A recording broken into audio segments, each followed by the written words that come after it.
clojureD, take 6. Welcome back from the break. We just had to do that. There's like a studio here and we found this thing, and you know, when you stand in front of a camera, you basically have to do it. So thank you, Stefan, for the clap. And we're going to continue now with the next talk by Philippa. And we're going to talk, or Philippa is going to talk rather, about the history of editing Lisp languages. And I think many of us are probably familiar with tools like ParEdit, Smart Parents, and all these incarnations of these different ideas of editing code that is data with like more powerful tools. And I think there have been a lot of ideas there, and it sounds from like how I'm reading Philippa's talk that there are also some new ideas in this talk, and I'm really excited to see what those new ideas are and how editing Lisp code can evolve and maybe even become a little bit more approachable and easier for people that are maybe not as familiar with tools like ParEdit. So please give it up for Philippa. And as usual, post your questions in Slack, in the GatherTown chat, and we'll discuss in the Q&A afterwards. Thank you very much. Please enjoy the talk. I first wanted to call this talk Command and Context, but then I couldn't resist. Anyways, hi, I'm Philippa. I work for Nextjournal, which is a notebook editor for data scientists. And we just recently finished a major redesign of our core editing component. This talk is the story of this redesign and what we learned along the way. Nextjournal is 5 years old now, and it has a ton of features. And those features are competing with each other for space on a screen, importance, and visual emphasis. And as it's often the case, the more features you add, the harder they get to discover. And this is especially true for new users. So we decided we wanted to do something about this. And we approached this by surveying what's out there in the UI landscape. Hopefully we would find some paradigms that would help us along the way. And our natural first look was at toolbars, because Nextjournal is a rich text editing environment, and toolbars seem like the natural choice for these. But it turns out toolbars only really work well if you have a sufficiently small feature set. Once your feature set is larger, they don't really work that well anymore. You land squarely in ribbon territory, and everything becomes crowded and just hard to scan. That's not something that we wanted for us, so we moved on. And the next obvious choice for us was looking at menu bars. This is something that some competitors of us are already using, like Jupyter. Menu bars are really nice in that you can pack a ton of features into them. You can structure these features hierarchically. But as nice as that seems at first, that also creates these really annoying workflows where you have to drill through multiple menus with your mouse to find the thing that you need. So the obvious way out of this is to assign keyboard shortcuts to important items, but that stops working quickly because you will run out of keyboard shortcuts eventually. So this is not really something that felt very power user friendly to us. So again, also not a route that we wanted to go down. Our next stop was at command palettes. We were already employing a command palette, but command palettes have their own problem. I mean, first, they are really nice in that they provide you basically with an unlimited list of features that you can put into them. They are really power user friendly in that you can just search for something and find it. But they are not very discoverable because you will actually have to know what you're looking for. So for a new user, you would just have to scroll through this endless list of features until you find something that speaks to your current situation.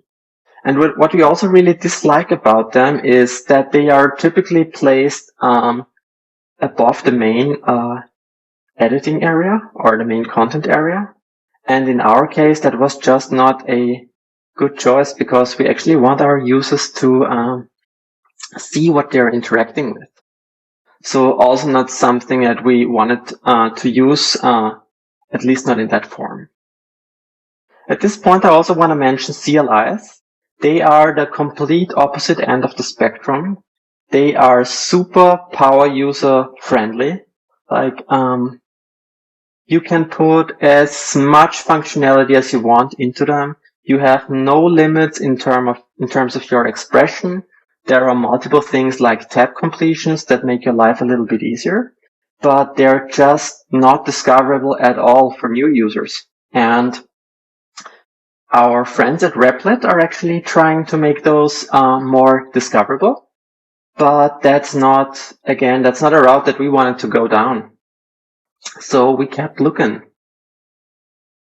Nextjournal is a Clojure and ClojureScript app. So naturally, we wanted to look at the history of Lisp editing a little bit. And looking at the original Lisp machine user interface, this is something where it actually got really interesting for us. So you have to know that these machines were highly, highly interactive, like much more interactive than what's typical for our current user interfaces. So they worked in a way that you could interact with almost everything. So you would just move your cursor over stuff and the system would give you little hints about what you could do with these items. That's something that becomes really necessary, actually, if you have so much interactivity going on. So these little hints, they would always stay at the bottom, and depending on your current context, they would change what actions you could do. So they would say something like, use your left cursor to open a value, or your right cursor to find a function definition, you name it. So it seems like this using the current context and inferring hints from that context is something that seems really usable to us and something that we decided we also want for our system. Continue looking at Emacs, which is kind of like an evolution of the original Lisp machine. They have different functionality through some packages like WhичKey. So WhичKey allows you to press a modifier key, and it will just give you completions to this modifier. So for example, you would say something like Control X, and the system would show you all possible combinations and the features along with that. Also something that's really useful and very discoverable, I think. So maybe that's something we can take hints from as well. So the big learning from all of this was that context actually is everything. From context, we infer all kinds of useful things. So the first decision that we made for our new UI was to just start collecting a ton of context. So we wanted to collect like the current page that you're looking at, the runtime state, where your mouse is placed, what the current text selection is, if there's like an active modal open, like am I looking at a history version of the current document, am I looking at an outline overlay, is a code cell executing, am I dragging something, you name it. And the way we did this was through a helper function that we would strategically place at important points in our app. And this function would just provide this context. So in this example, we are just collecting context from some Reframe subscriptions. But you could totally imagine placing something similar into your rich text editors on change handler, or into some click event handler, or whatever satisfies your needs, right? And once we had all this context, we needed another piece to actually do something with this context. And this other piece was commands. And it turned out commands are a really nice abstraction to structure all your UI actions. Commands basically are an abstraction that requires a set of context keys or assertions on your context basically, and an action. And this action can only be performed if your set of requirements is fulfilled. And along with this simple abstraction come a bunch of additional functionality, like your commands can have key bindings, they can have subcommands, they can have categories, they can have all kinds of metadata. But essentially it boils down to, is your set of requirements fulfilled? And only then a specific action can be performed. So turns out this is a really nice abstraction to structure all your UI elements. So you could totally imagine having a button that just takes a command from your global list of commands. And from that command, it can take all sorts of information to render this button, like it can get the title from the command. You could assign the button's on-click handler from the command's action. You could even infer if the button is enabled or disabled from the command state. And this state, in turn, is entirely dependent on your current context. So you would have all these UI elements depending on your current context. And this is actually, like, this abstraction is actually what made all this new UI stuff that we built possible. And I will show you some of its applications now. So at the core of Nextjournal's big redesign is a single command bar that's positioned at the bottom of the screen. And this command bar will update what it shows depending on the current context. So, for example, if you would place your cursor in a piece of rich text, the command bar will present you with something that's akin to a typical rich text toolbar. So it would show you bold, italic, link, monospace, whatever formatting options that would be typical in such a that you would basically expect in such a situation. And it's special in that these shortcut commands that the bar is providing in this situation also shows you any associated key bindings. So this is really useful because now you have a cheat sheet of key bindings that's always available to you depending on the context. And hopefully it will have this mnemonic effect that at some point you will just remember the key bindings. So something that fosters an environment of power users, if you want to call it in some fancy way. Code cells, like if you place your cursor in a code cell, it will show you different stuff. Like here, it shows you to reference a file, that you can run a cell, that you can run and go to the next cell, you name it. And it is not, it's not entirely dependent on like this rich text or code editing environment. It's basically only, it's only dependent on the current context. So in any listing, basically, you could say, I want to show shortcuts for how I could navigate this list, how I can interact with specific items of that list. It's entirely context dependent. The next big piece are palettes. So once you hit a specific keyboard shortcut, the command bar will expand into a palette. And this palette, again, is entirely dependent on the current context. So let's say you are in a rich text editing environment. The palette will show you, again, all formatting options, everything you can use to interact with your editor, and so on. If you're in a code editing context, it will show you code-specific commands. If you're in a closure cell, it will show you closure structural editing commands. And again, it will always show you all associated key bindings along the way for this nice mnemonic effect. The palettes are, of course, searchable. So it might be enough that you can just remember what you want to do and find it. but hopefully it will also give you a good way of actually exploring what the system can do.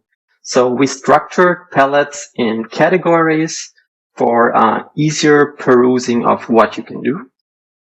And another really nice piece of palettes is that also, again, depending on the context, they can change how they're displayed. So let's say if you're actually adding new stuff, let's say you insert a new text block, the palette will change its layout depending on that context to something that's not full width, but instead tries to minimize overlap with the main content area. And again, just another nice example of how you can use context for added usability. The last piece of this context and commands system, basically, or what it's enabling, basically, is context menus. So in some cases, you wanna just use your mouse, I guess. This is especially something that's true for new users. So in some form or another, they're always expecting that I can click on stuff to add something, or that I can maybe right-click on a block and it gives me options of what I can do with this block. So again, we can use the same context and command system to just show you context-dependent, like available commands depending on the current context if I right-click on a block. So it shows you different stuff if you click in a code cell than if you click like outside of the editor. And I think this system is actually something that turned out to be really useful for us. It turned out to be a really convenient UI abstraction. So at this point, we're trying to capture as much of our UI, like no matter if it's just a standard button or if it's like something that's deeply integrated with our command bar system. We try to use commands and context for everything. It's really nice in that this system provides you with a context-aware glossary of, ideally all of your features. So at any point, you can just open the palette and the system will tell you what it can do. And hopefully it's just a really nice way to discover new stuff. And we think it also provides a really good balance between like easy to discover things and expert usage. So easy to discover, you can use the mouse because you have like mouse specific UIs that are built using this command system. But then again, it will always present you with key bindings. You can have different key bindings, or you actually can have the same key bindings, just that they do different stuff depending on the current context, right? And it allows you to create complex flows with basically steps that are happening inside this command system. So you can say the output of one command becomes the input of the next command, and now you have like this workflow of commands that you can work with. And another thing that I especially found very useful is that it fosters some form of context-first thinking. So it's not that you are challenged with this, how does this button compete with that button in terms of emphasis or whatever. It's more that you're thinking about, is this an action that happens very often? Is this an action that must happen quickly? Or actually, what is the context available to me, and what can I infer from that? And how can I make this useful to the user, right? So overall, I would say this has become a very useful system to us. At this point, we are thinking about how we could open source this. It's still very much integrated with the Nextjournal system, but we're investigating ways to make this more abstract and actually release this as a library. And if this is something that you would want to work on, or that you're also interested, please just get in touch and maybe we can work on open sourcing this together. So yeah, that's it. Thank you very much. I hope this was useful to you in some form or another, and I'm looking forward to questions. Bye.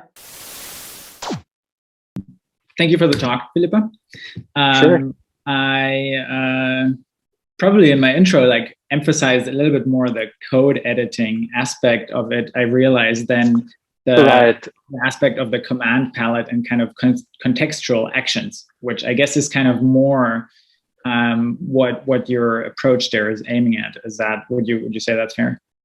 Yeah, that's definitely fair. And it's also like, it's I guess the point that I wanted to make is that it's very useful to have this globally available registry of commands that have their own state, depending on the context, that you can use for whatever situation to build nice UIs.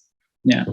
Yeah, that's really cool. I think, yeah, the way this is surfaced in Nextjournal is certainly every time I see Nextjournal, basically, I'm like, oh wow, like this is so polished and like it looks so like thought through, right? And so I guess a couple sore spots, but I hope. Yeah, yeah. I mean, every product has that, but I still find it impressive. And I guess that's a compliment to you and the rest of the people you work with. I was kind of wondering about so you outlined this command framework, and one thing I often have to do, or I often work with, I guess, is like an event-based system, right? Like, you know, like Reframe events or something like that. Right. And I'm kind of curious if you could maybe help me put that in like perspective with related to that, because I think like an event system is essentially more async maybe, but it sounds like there are some similarities there as well.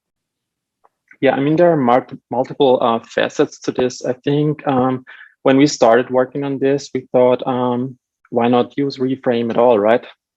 But it seems like this is not the right level of abstraction. So it seems like Reframe is just a bit too abstract for this. And also in UI, you have a lot of situations where async is not a good thing. Just handling focus is something that can be supremely annoying. I mean, I know that Reframe has like this dispatch sync call, so you can kind of like make your way around this. But in the end, we wanted something that is just a really nice abstraction of, right, you want to infer what the user needs to see from a certain state. And that state isn't necessarily, it's basically multiple ways to get at this state. Reframe, in our case, Reframe is one way. Reframe is one source. Right, you use like, for some things, you use Reframe subscriptions and so on that like feed into this system of sorts. Right. Yeah, it's really nice how like the command palette is shown at the bottom, and how you can like kind of also see that for discoverability, right? Like being able to not only have the command palette where you can like type and have like the search-based interface, but then also have more of a tabular look. And I think that's something a lot of people have like really learned to appreciate about Spacemacs as well, right? Spacemacs has also a kind of like, when you hit space, you get like a lot of these kind of common commands, and it sounds like so there is a similar idea here where you show these commands. One question that came up in the chat was, how are the commands shown in the bottom bar if there's more than what can be displayed? So because we I can share my screen, it seems, but I can talk about it. So we have a concept that we call shortcuts. So basically we keep context-specific lists of commands around. So, and in the same way that a command can apply to a context, this list of commands can also apply to a context. So we have like this pre-made lists for certain situations, and once they kind of like fulfill their requirements, they show up. Like what we saw, I guess, in the bottom bar, like with editor, and I think run was another one, and some of these. So like, we have like a rich text list that just have like that has like bold, italic, and so on in there. And the rich text list is also dependent on a bunch of context keys or assertions on that context. And that makes sense. One other question that I think is also really interesting: have you seen like a usage or I guess a change in usage rather, with regards to the features that you are exposing through that menu? Because I guess you would assume that the improved discoverability does improve. Right. That. I mean, it's that's tricky to answer because we haven't released this yet. This is a beta feature, so you can go to beta.nextjournal.com and you can play around with it. But just for my own use, I see that it improves my own use a lot. Right. So it's the good thing is, like, once you're thinking about at this level of abstraction of like context and commands, it's that you're thinking about what makes most sense in a certain situation. And usually you try to cram stuff into one UI that kind of like can handle everything. Right. So this is like more like, maybe this palette is more useful if it resizes in a certain condition. Right. And you can use that because you have this information. Right.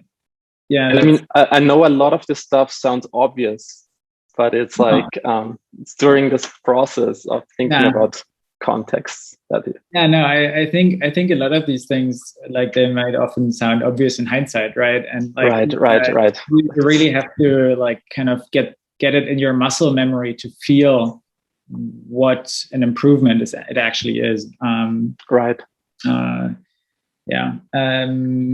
So one more question that we had was kind of, what are the challenges of designing programming in a context and command style? For example, how are contexts registered, and then how are commands displayed based on context? Does that question make sense? Yeah. I think so. So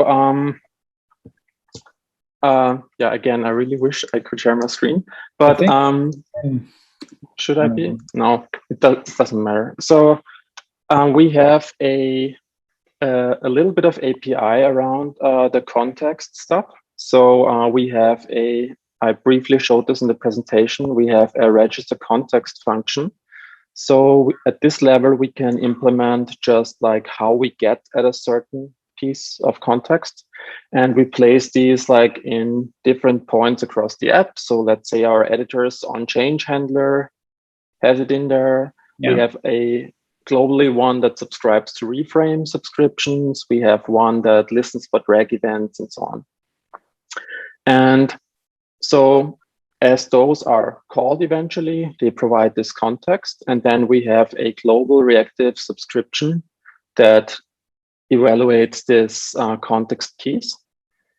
And commands basically just have, similar to how you could use a Reframe subscription, just a way to react to these context changes. And the way we provide the context is just through functions. And I mean, by default, this will just be the getter functions, like the map getter function. Right. But it could be any function, and they're composable. And so your set of requirements is basically just a set of functions that get called. Yeah, that's when really the context changes. That's really interesting.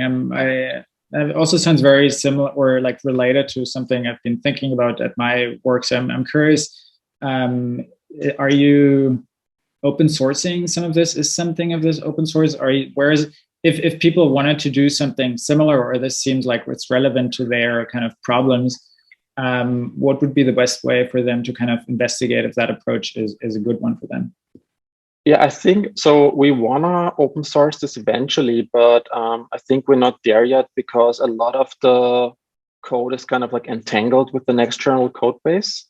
But I mean, if you're really interested in working on open sourcing this, you can just write me and we can work on this together. Like, definitely want to turn this. I mean, we're not shy about our code base. We can just basically share. Add you on GitHub and you help us. That sounds like a good deal for both. Cool.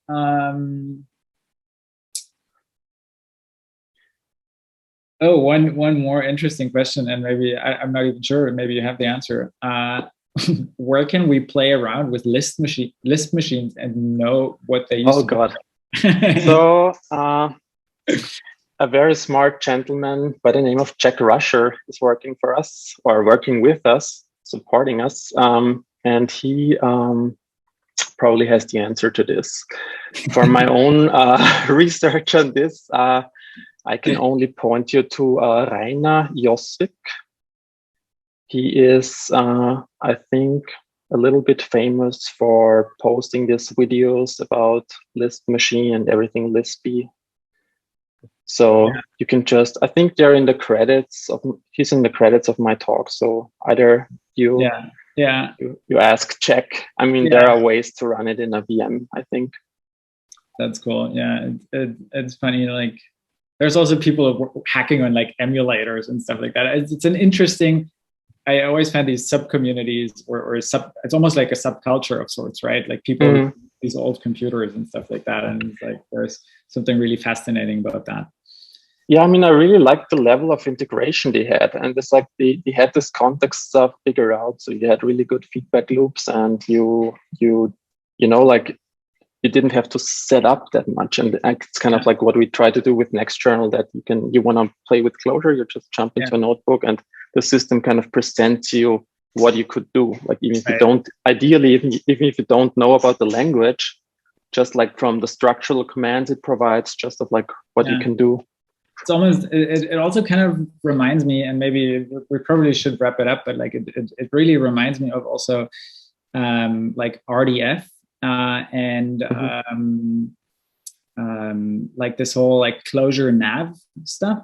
Like there is this idea of you are in a place and you can kind of see where to go from here, right? And that like in a way, this is like almost a similar idea, right? You are somewhere in your program and you have an understanding of, okay, these are like the things I can do. It's almost like maybe possible transitions in the state machine or something like that. Right? Yeah, kind of is, right? Yeah, it's a cool way of thinking about it.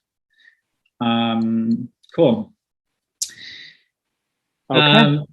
Thank you so much. Yeah, Philippa. I mean, if at any point anybody wants to see like more code about this, or we can just make a session somewhere. Yeah. That sounds cool. Yeah, I mean, people can DM you on Slack. Yeah, definitely. Just on Slack or as Philippa Markovics. I hope I said that right. The last name. Yeah, that's fine. And then maybe also find you in Gathertown and chat a bit more. Sure, definitely. Cool. Thank you so much, Philippa, and thank you for the conference. And I'll see you all for the next talk. See you later. Sure.